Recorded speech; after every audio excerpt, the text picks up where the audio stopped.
कह रहे हैं कश्मीर फाइल्स टैक्स फ्री करो। अरे यूट्यूब पे डाल दो, फ्री फ्री हो जाएगी। टैक्स फ्री क्यों करा रहे हो? इतना ही तुमको शौक है, विवेक अग्निहोत्री को बोलो यूट्यूब पे डाल देगा, सारी पिक्चर फ्री है, सारे जने देख लेंगे एक ही दिन के अंदर। टैक्स फ्री की क्या जरूरत है?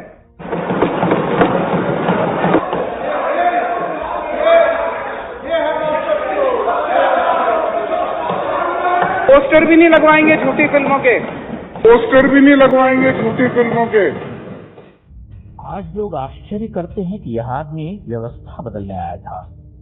अन्ना हजारे का संस्कारी चेला, गांधीवादी शैली में अनशन करने वाला, वंदे मातरम, भारत माता की जयकारे लगाने वाला अरविंद केजरीवाल आधुनिक भारतीय राजनीति का सबसे बड़ा धोखा है।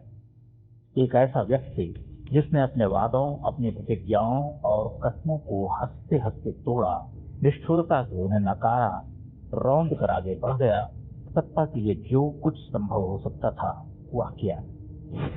क्या आप कल्पना कर सकते हैं कि अपने ही देश में लाखों लाख हिंदुओं के पीड़ादायी निष्कासन, उनकी प्रताड़ना, जघन्य हत्याओं, आगजनी, लूटपाट और बलात्कार पर बनी एक मार्मिक फिल्म को टैक्स फ्री किए जाने की अपील पर दिल्ली के मुख्यमंत्री अट्टहास कर रहे, उसका उपहास कर यूट्यूब पर डालने का भद्दा मजाक बना रहे? ये वही केजरीवाल हैं जो आए दिन बॉलीवुड की कचरा फिल्में देखकर ट्वीट करते रहे हैं। रद्दी से रद्दी फिल्में जिनमें हिंदू आस्थाओं से खेला गया, उन्हें टैक्स फ्री करते रहे हैं, लेकिन कश्मीर फाइल्स पर ये हंस रहे। समझना कठिन नहीं कि केजरीवाल ऐसा क्यों कर रहे, उनकी निगाहें कहाँ हैं, उनका वोट बैंक कौन है। अरविंद केजरीवाल ने पिछले 7-8 वर्षों में नैतिकता का जैसा गला घोंटा है, वैसा भारतीय राजनीति में दूसरा उदाहरण मिलना मुश्किल है।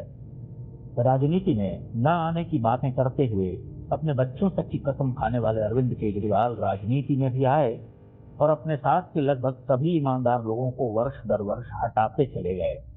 मुफ्तखोरी की राजनीति करने वाले केजरीवाल जी विज्ञापन विशेषज्ञ हैं। झूठ बोलने में उनका सानी नहीं है। लाज किस चिड़िया का नाम है नहीं जानते। इसी सदन में इन्होंने प्रधानमंत्री नरेंद्र मोदी पर फब्तियां भी कसी कि 8 साल केंद्र में सरकार चलाने के बाद वह विवेक रंजन अग्निहोत्री के चरण की शरण में चले गए। उन्हीं केजरीवाल के नवनिर्वाचित मुख्यमंत्री एक दिन पहले मोदी जी के पास कटोरा लेकर पहुंचे थे कि 50,000 करोड़ दे दो, दिल्ली की तर्ज पर पंजाब में भी मुफ्त योजनाएं लागू की जा रही हैं। अरविंद केजरीवाल ने आज से 7.5-8 वर्ष पहले जब राजनीति में आने का ऐलान करते हुए कहा था कि मेरा मुकाबला कांग्रेस से नहीं सिर्फ नरेंद्र मोदी से है, उसी समय उनके विकराल महत्वाकांक्षा को समझ लेना था, लेकिन तब तो वह मसीहा थे। मोदी को उन्होंने गुजरात जाकर चुनौतियां दी, भरपूर ड्रामे किए, लेकिन लोगों ने उनकी मंशा नहीं जानी। बनारस से मैदान में उतरे, हारे, हर मौके पर जहर उगला, कई राज्यों में पार्टी की जमानत जब्त करवाई, दिल्ली में सत्ता संघर्ष और उपराज्यपाल से अपने अधिकारों के लिए कितने नाटक रचे खेले, लेकिन लोगों का भरोसा नहीं टूटा। अब पंजाब में जीत हासिल करने के बाद उनका दर्प दुगना हो गया है, इसलिए हिंदुओं के रिश्ते घाव, उनके बहते गर्म लहू पर ये हंसते हैं, उनके साथ उनके मातहत भी अट्टहास करते हैं। भारत के लोगों को समझना होगा कि वे किसे बढ़ावा दे रहे हैं। मीडिया के एक बड़े वर्ग को उन्होंने अपने विज्ञापन से गुलाम बनाकर रखा है। वह जानते हैं कि झूठ को 100 बार पूरे विश्वास से प्रचारित करने पर वह कारगर होता है। वे यही कार्य कर रहे। मुफ्त बिजली पानी, मुफ्त यात्रा, कैडर के लोगों को धन बांटना और विज्ञापन देना, यही उनकी राजनीति है। वे देख रहे हैं कि कांग्रेस का भविष्य अंधकारमय है, इसलिए विपक्ष के एक नेता या मोदी के विकल्प के रूप में खुद को खड़ा करने का यही अवसर है। मीडिया इसमें उनका साथी है। केजरीवाल की निगाह उस वोट बैंक पर है तो मोदी के विरोध में खड़ा है।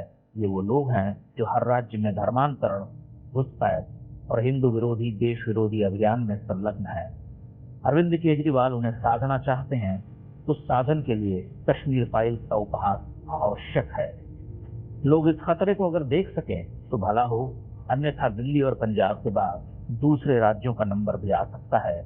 देश चलाने के लिए अगर सब कुछ फ्री कर दिया जाए तो देश कुछ दिनों में कंगाल हो जाएगा, लेकिन माले मुफ्त दिले बेरहम को जीवन धर्म मानने वालों को इससे क्या फर्क पड़ता है।